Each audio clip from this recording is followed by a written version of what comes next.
yang tak dapat ku mengerti. Mengapakah harus terjadi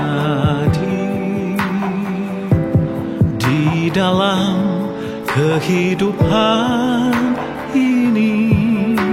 Satu perkara yang ku simpan dalam hati, tiada satu pun yang terjadi tanpa Allah peduli.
Shalom saudara-saudari yang dikasihi di dalam Tuhan Yesus Kristus.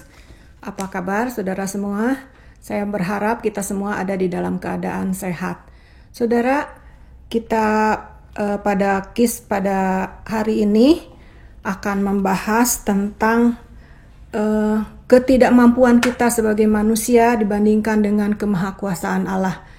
Saudara, saya ingin membuka di dalam Yunus pasal 3 ayat yang kedua.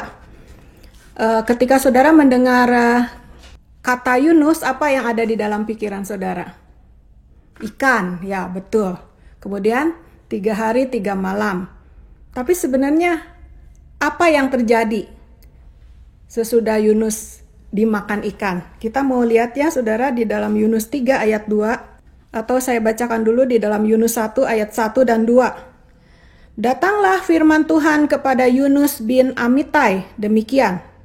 Ayat 2, bangunlah, pergilah ke Niniwe, kota yang besar itu, berserulah terhadap mereka karena kejahatannya telah sampai kepadaku. Di dalam ayat 2 ini ada satu kata telah sampai, kejahatannya telah sampai kepadaku. Artinya saudara, bahwa bukannya Tuhan tidak tahu bahwa selama ini penduduk Niniwe itu bertindak jahat atau di luar kendali. Tetapi yang dimaksud di sini adalah telah sampai kepadaku, berarti Tuhan itu sudah harus bertindak. Artinya sudah saatnya Tuhan bertindak. Di dalam Yesaya 55 ayat 8 dan 9 dikatakan demikian saudara. Sebab rancanganku bukanlah rancanganmu dan jalanmu bukanlah jalanku. Demikian firman Tuhan. Seperti tingginya langit dari bumi, demikian tingginya jalanku dari jalanmu dan rancanganku dari rancanganmu. Ya, dari ayat ini kita bisa melihat betapa amat sangat jauh perbedaan antara kemahakuasaan Allah dengan diri kita sebagai manusia. Allah itu omnipoten. Dia mampu melakukan segala sesuatu, tidak ada satu hal pun yang mustahil bagi dia untuk dilakukan saudara. Dan menurut Yesaya 55 ayat 8 dan 9 ini, bahwa begitu jauhnya kita dari Allah, tetapi bersyukur bahwa Allah yang demikian luar biasa, maha kuasa. Kita mau lihat di dalam kitab Yunus ini sisi lain daripada Allah, yang di dalam bayangan semua orang, hampir setiap orang, Allah itu tidak terjangkau oleh manusia. Saudara, meskipun perbedaannya begitu amat sangat besar, yang ajaib adalah Allah itu melawat kita, mengangkat kita menjadi umatnya, serta peduli dan care terhadap hidup manusia. Kita bisa lihat di dalam kitab Yunus ini saudara ya. Ketika Allah mengatakan kejahatannya telah sampai kepadaku, saudara, berarti penduduk kota Niniwe itu sudah sedemikian parah. Jadi Allah menyuruh Yunus, nabinya, sebagai duta atau utusannya untuk menyampaikan satu teguran supaya penduduk kota Niniwe itu bertobat, saudara. Ya. Pelajaran hari ini yang diambil dari kitab Yunus, kita bisa melihat bahwa betapa kita sebagai manusia itu sangat terbatas, penuh dengan segala kekurangan. Namun, ini satu pelajaran yang bisa kita petik hari ini, bahwa Allah yang maha luar biasa, dia peduli. Dia menegur manusia, dia mengajar, dan dia mengirimkan firman-Nya, mengirimkan utusannya untuk menyampaikan firman Tuhan, supaya manusia bertobat. Seperti yang terjadi pada penduduk kota Niniwe, saudara. Kita mau membahas, saudara, saat ini, betapa kita sebagai manusia itu kita tidak bisa. Ada beberapa hal yang saya mau ungkapkan di dalam kitab Yunus ini, betapa kita sebagai manusia itu nggak bisa, saudara. Pertama di dalam Yunus 3 ayat 2. Kita loncat ya dari Yunus 1 ke Yunus 3 ayat 2. Bersiaplah Yunus lalu pergi ke Niniwe sesuai dengan firman Allah. Kalau dari tadi Yunus 1 ayat, Yunus pasal 1 ayat 1 dan 2, kita langsung loncat ke Yunus 3 ayat 1 dan 2, atau ayat yang ketiga, ayat ketiga dikatakan bersiaplah Yunus lalu pergi ke Niniwe. Betapa manis ya saudara.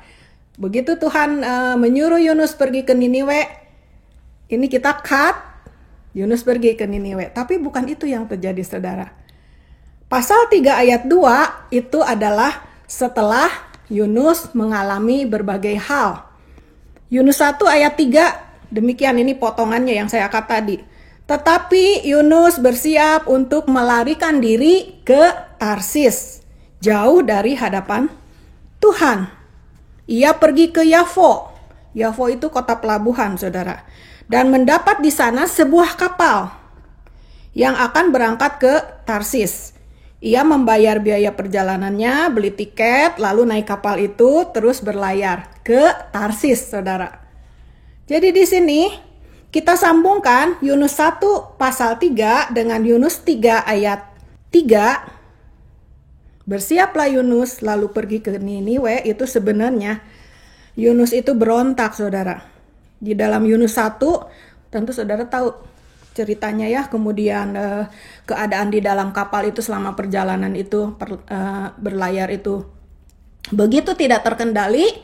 Akhirnya nanti saudara baca di dalam kitab Yunus, tidak tahan.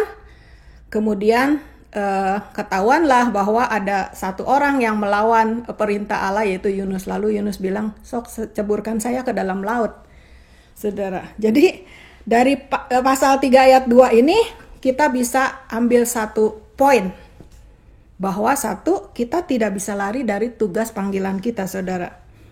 Misi apa yang Tuhan perintahkan kepada kita, itu mau tidak mau harus kita kerjakan. Tidak ada seorang pun yang bisa melawan tangan Tuhan yang kuat. Yunus menolak dan melawan.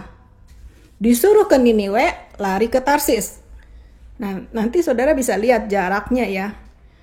Niniwe dengan Tarsis itu bukan jarak yang kecil, dan di sini dikatakan ini zaman dahulu. Kalau zaman sekarang kita pakai kapal udara, saudara. Zaman dulu pakai kapal laut, saudara. Nanti kita bisa lihat di peta bahwa itu arahnya itu begitu berlawanan, saudara, tidak sama ya, saudara. Jadi di sini ketika Yunus melawan, kemudian terjadi berbagai hal. Yunus berdoa, di dalam pasal 2 dikatakan itu berisi doanya, saudara ya. Kemudian sesudah dimuntahkan oleh ikan, sekali lagi Allah mengatakan pergi ke Niniwe. Gak bisa menolak, saudara. Jadi kita tidak bisa lari daripada misi atau tugas panggilan hidup kita, saudara. Kita dipanggil sebagai apa? Sebagai gembala, sebagai jemaat, sebagai penatua, sebagai majelis, sebagai guru sekolah minggu, sebagai pengkhotbah, sebagai pemimpin pujian, apapun tugas jabatan saudara di dalam gereja. Tapi itu adalah satu lingkup yang kecil dan terbatas, temporary. Itu satu saat akan berhenti, digantikan orang lain atau bagaimana, saudara. Tapi ada satu misi di dalam kehidupan kita yang melekat, yaitu tugas panggilan kita sebagai orang-orang percaya. Itu kita bawa terus, dan kita menjadi saksi bagi Dia, melekat di dalam hidup kita. Kita adalah surat Kristus yang terbaca oleh semua orang. Semua orang bisa melihat kesaksian hidup kita. Bahkan saudara, bukan hanya kita menjalaninya standar, tetapi Paulus menasihatkan kita supaya kita makin bersungguh-sungguh di dalam tugas dan panggilan kita, saudara. Dan hidup kita berpadanan dengan panggilan kita, saudara. Kemudian kita akan melihat di dalam pasal 1 ayat 12. Jadi saya menyarankan saudara nanti baca kitab Yunus. Ini tidak terlalu banyak, saudara. Saya cuplik beberapa ayat yang kita mau ambil pelajaran, saudara. Di dalam pasal 1 ayat 12 dikatakan, waktu keadaan tidak terkendali lagi di dalam kapal ya, saudara, daripada semua tenggelam. Lalu ayat 11, bertanyalah mereka semua yang ada di dalam kapal itu, akan kami apakan engkau supaya laut menjadi reda dan tidak menyerang kami lagi, sebab laut semakin bergelora.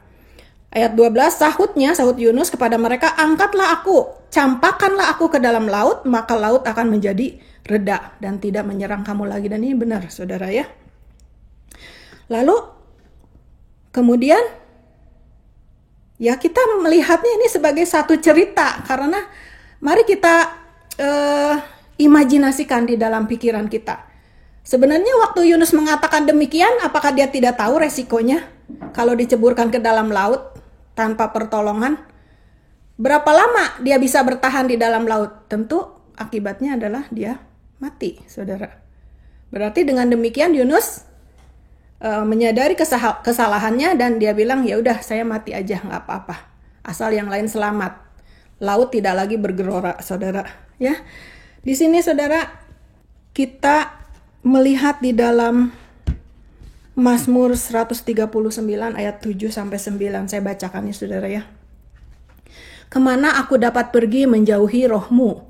Kemana aku dapat lari dari hadapanmu, dari hadapan Tuhan?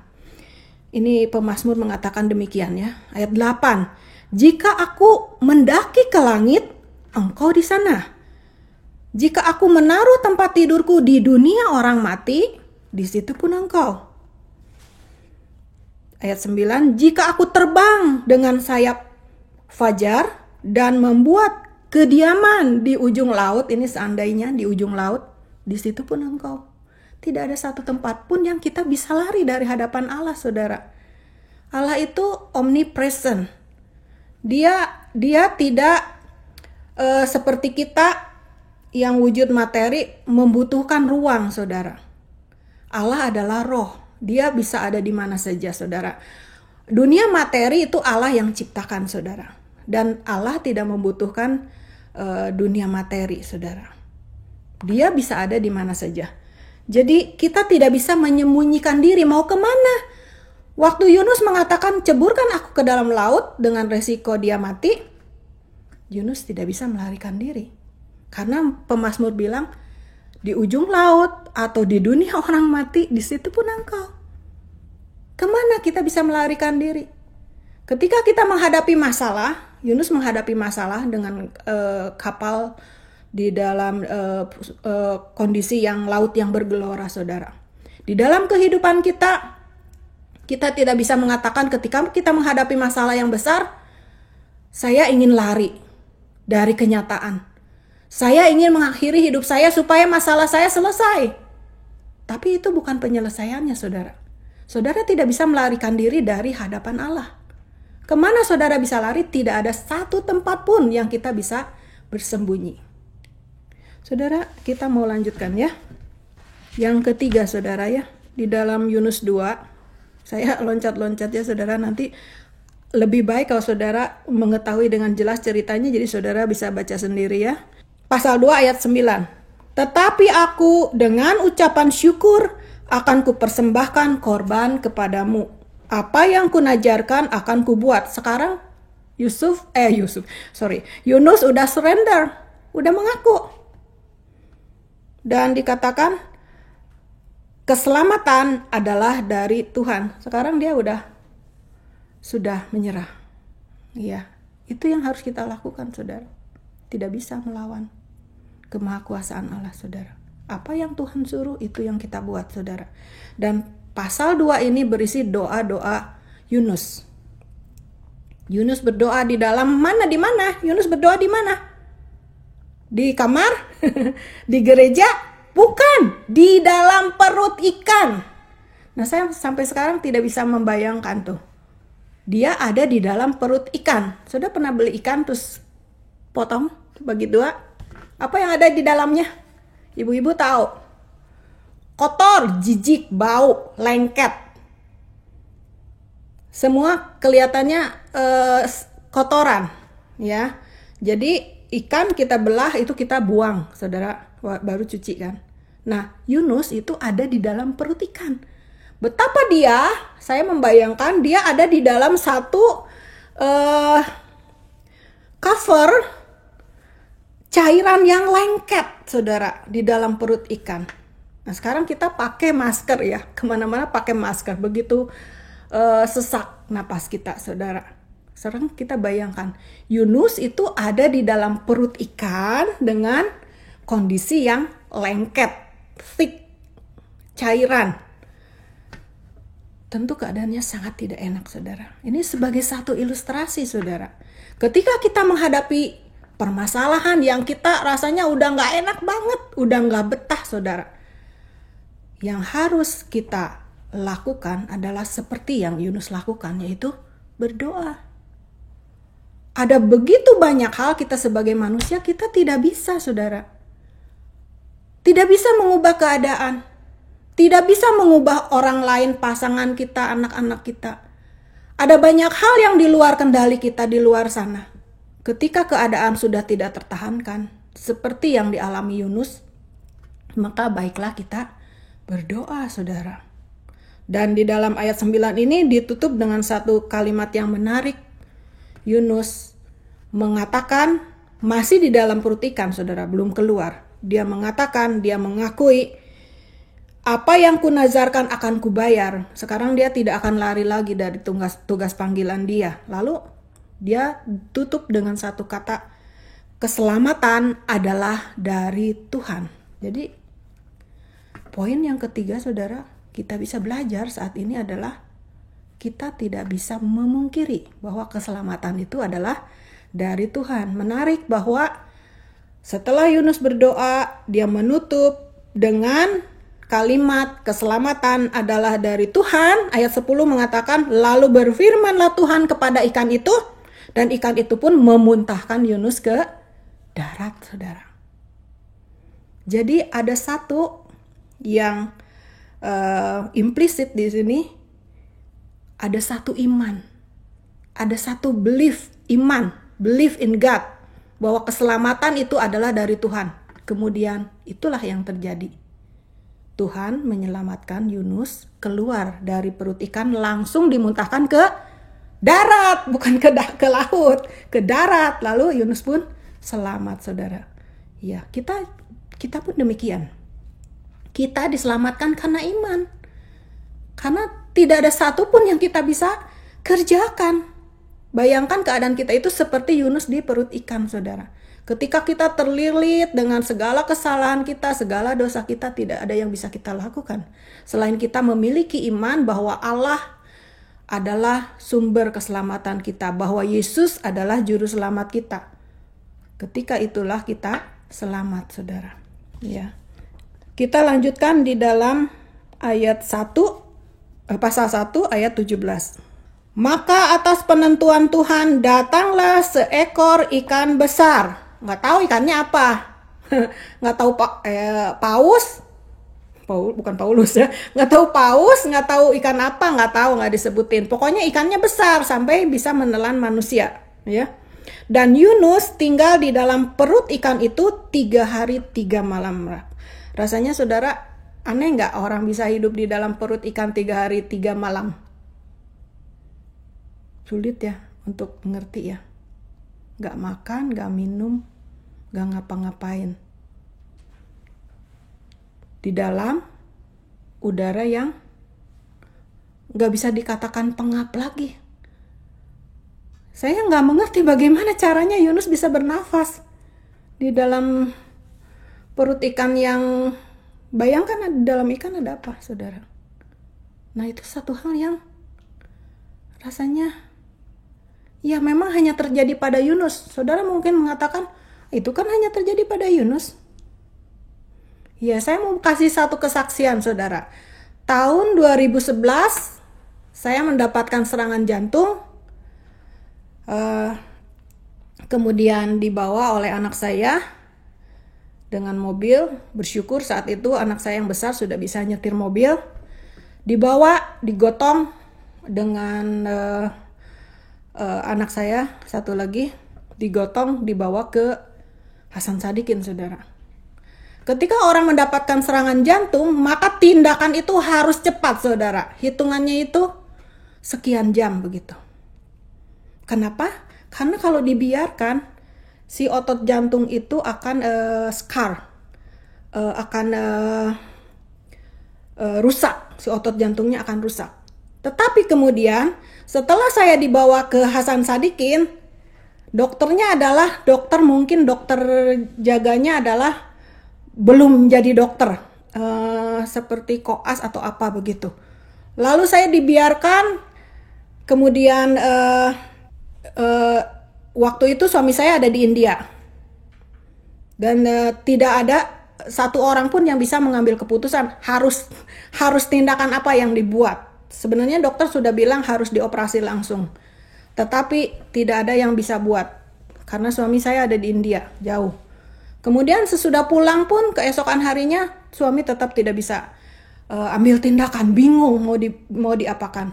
Akhirnya hari ketiga, saudara, sesudah pergumulan, akhirnya saya dibawa ke Malaysia dengan ambulans ke Husain.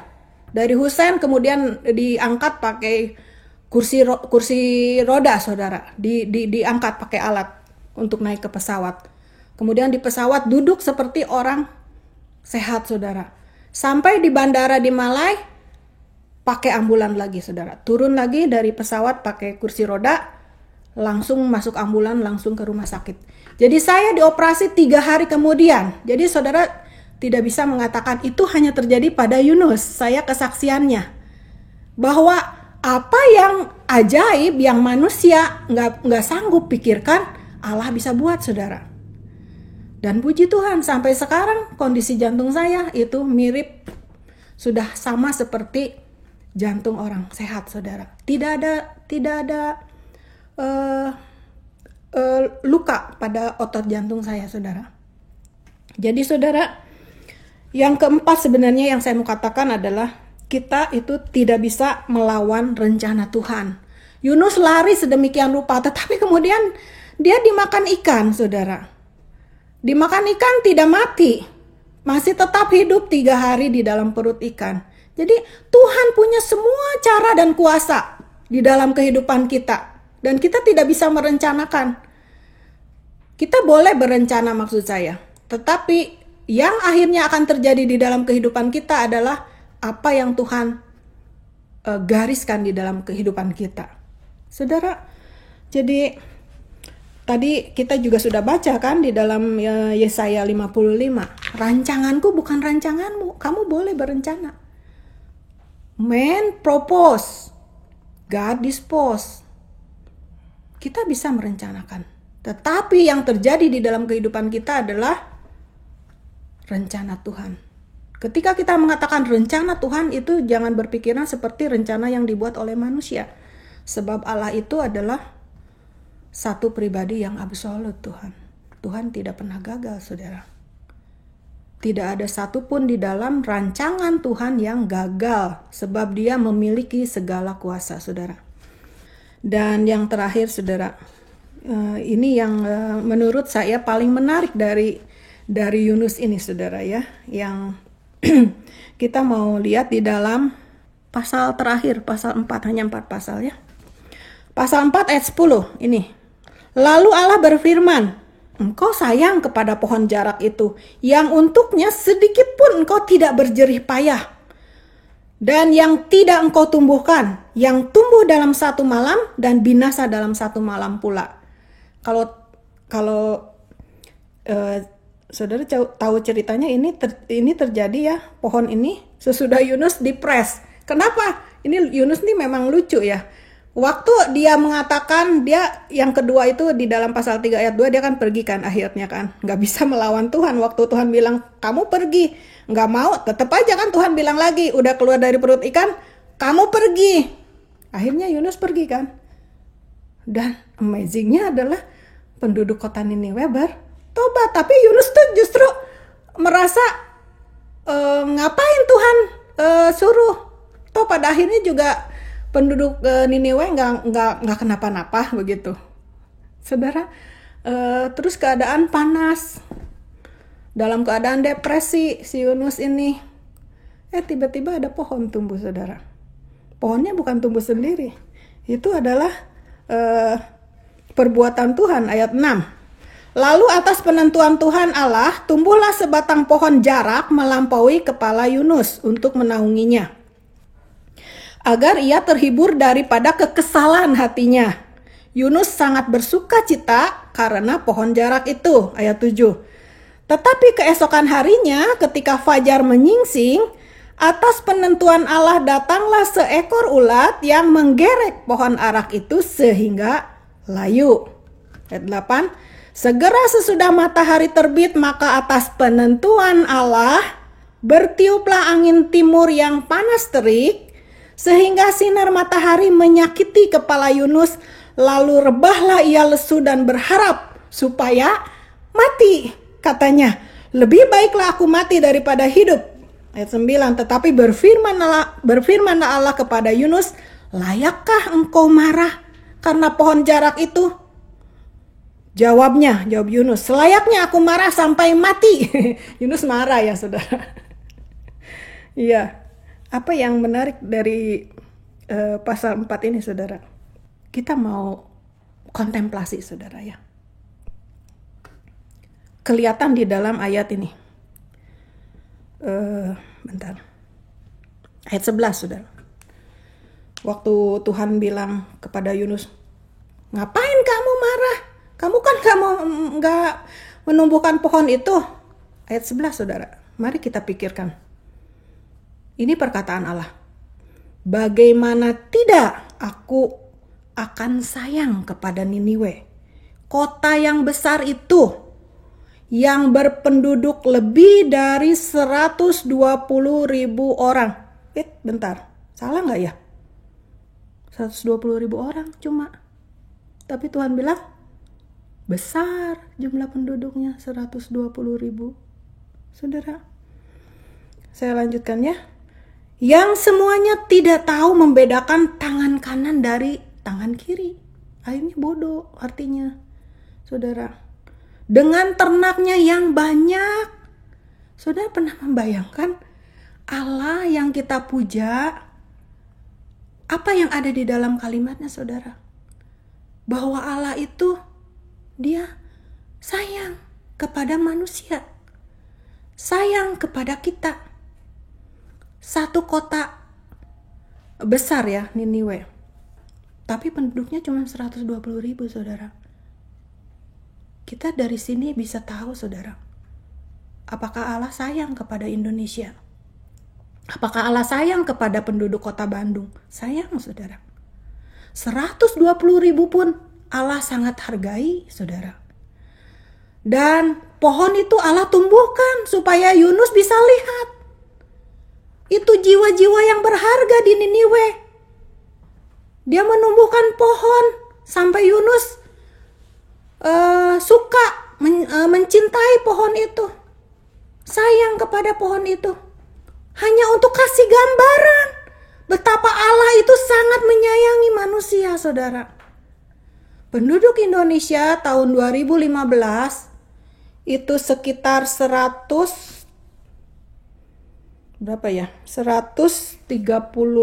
atau berapa juta. Nah, tahun 2020 itu saya cari di Google, itu diproyeksikan ya, bukan diramal. Tapi mungkin itu ada hitungannya ya, dari kelahiran per hari berapa begitu saudara ya. Itu pakai perhitungan matematik ya saudara. Itu diproyeksikan tahun 2020 itu akan sekitar 271 juta. Allah akan sangat pasti sayang kepada Indonesia saudara. Ya, karena itu seperti Allah mengutus Yunus untuk menyadarkan penduduk kota Niniwe, kita pun adalah sebenarnya utusan Kristus untuk membawa orang-orang menerima keselamatan daripada Allah, saudara. Kita bisa lihat di sini kasih Allah, saudara, yang satu hal yang kecil, bahwa dia menumbuhkan pohon untuk Yunus berlindung ketika pohon itu akhirnya atas penentuan Allah digeret oleh ulat lalu mati. Itu hanya untuk menunjukkan bahwa Allah itu sangat amat peduli dengan kita, dengan manusia, saudara. Dia sangat mengasihi kita, saudara. Dan kita juga mau lihat di sini, Yunus kenapa marah-marah ya? Dia sayang sama pohon itu. Kenapa sayang? Panas terik, saudara. Pusing kepalanya. Kalau udara begitu panas, kita ada di luar, saudara, kepala kita bisa pusing. Jadi, Tuhan bilang, engkau sayang kepada pohon itu yang kamu gak ngapa-ngapain. Itu kan aku yang tumbuhkan. Ya, kita bisa lihat di sini. Kebanyakan orang kasihnya itu adalah bersifat selfish. Berpusat kepada diri kita sendiri. Kasih manusia itu berpusat pada diri sendiri, egois.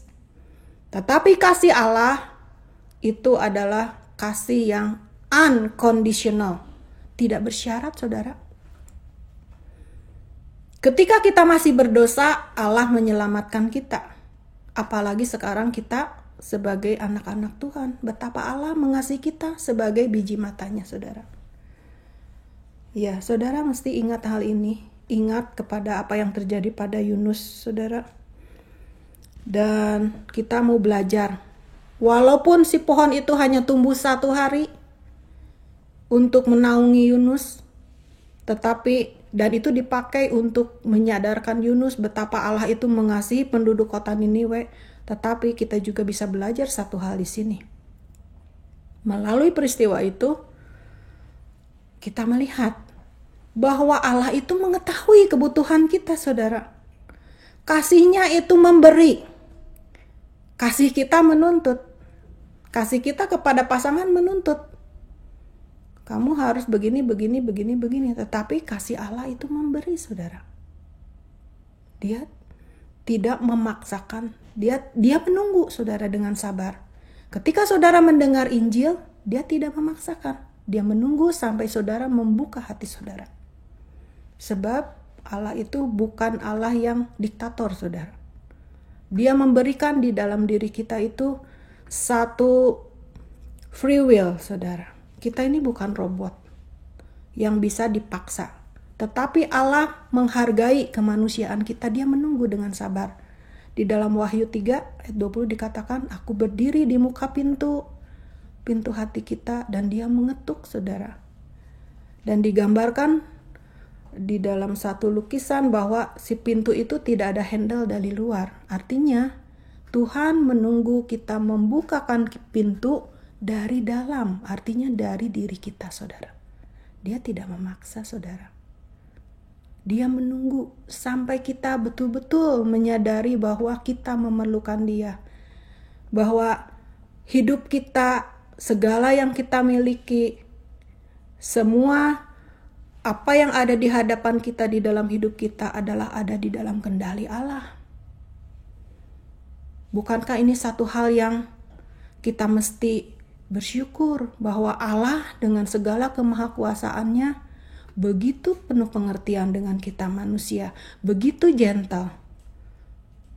Bukan Allah yang kasar, saudara. Tapi dia menunggu dengan sabar. Dia itu lemah lembut dan rendah hati. Saudara, kasih Allah kepada penduduk Niniwe yang hanya 120.000 saja. Itu satu gambaran yang dahsyat. Betapa Allah mencintai kita. Penduduk dunia ini, saudara. Penduduk bumi ini, saudara. Allah mau semua kita datang kepada Dia. Bukan seperti Yunus pada waktu pertama Allah perintahkan, saudara. Bukan seorang yang lari dari hadapan Allah, tetapi mau akhirnya seperti yang digambarkan di dalam Yunus 2 ayat yang terakhir tadi. Ayat 10. Ya, berdoa kemudian menyerahkan diri Yunus. Setelah itu Yunus dimuntahkan, ayat 10. Yunus memperoleh keselamatan dan akhirnya dia kembali kepada Allah. Lalu Allah bilang, pergi kepada penduduk Niniwe. Tidak ada satu tempat pun, saudara, di dalam hidup kita yang kita bisa melarikan diri daripada Allah. Tangan Allah itu begitu kuat, saudara. Apapun tugas panggilan saudara, mungkin saudara mengatakan, saya bukan siapa-siapa. Saya hanya seorang ibu rumah tangga. Saya hanya seorang perempuan biasa. Saya bukan seorang rohaniwan. No problem, saudara. Apapun tugas panggilan saudara di dalam dunia ini, jangan pernah lari daripada hadapan Allah, saudara. Kita harus hidup melekat, dengar firman Allah, dan lakukan hal yang baik jangan yang jahat, saudara. Jadi saya mau review lagi, saudara. Apa yang kita dapat dari kitab Yunus? Dan kita mau renungkan hal ini. Ada 5 hal yang kita sebagai manusia tidak bisa. Somehow di dalam ketidakbisaan manusia itu, Allah itu begitu luar biasa. Melawat kita, mengasihi kita, memenuhi kebutuhan kita, mendengar kita, dan seterusnya. Saudara, 5 hal yang kita tidak bisa. 1, kita tidak bisa lari dari tugas panggilan kita, saudara. Whatever lah, ya. Apapun tugas panggilan saudara.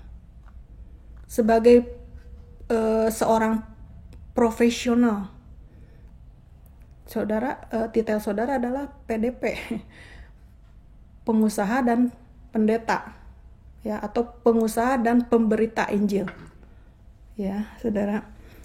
Yang kedua, kita tidak bisa menyembunyikan diri dan lari dari hadapan Tuhan. Tidak ada satu tempat pun, kemanapun tidak ada. Bahkan ketika saudara ingin mengakhiri hidup saudara, tidak tahan dengan masalah, di situ pun Tuhan ada, saudara. Yang ketiga, kita tidak bisa memungkiri bahwa keselamatan itu datangnya dari Allah.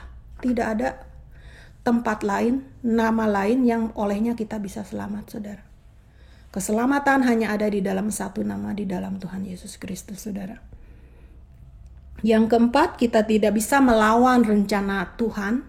Bukan berarti kita tidak boleh berencana, boleh. Tapi serahkan rencana kita supaya itu matching dengan rencana Allah. Dan kita tidak memaksakan kehendak kita.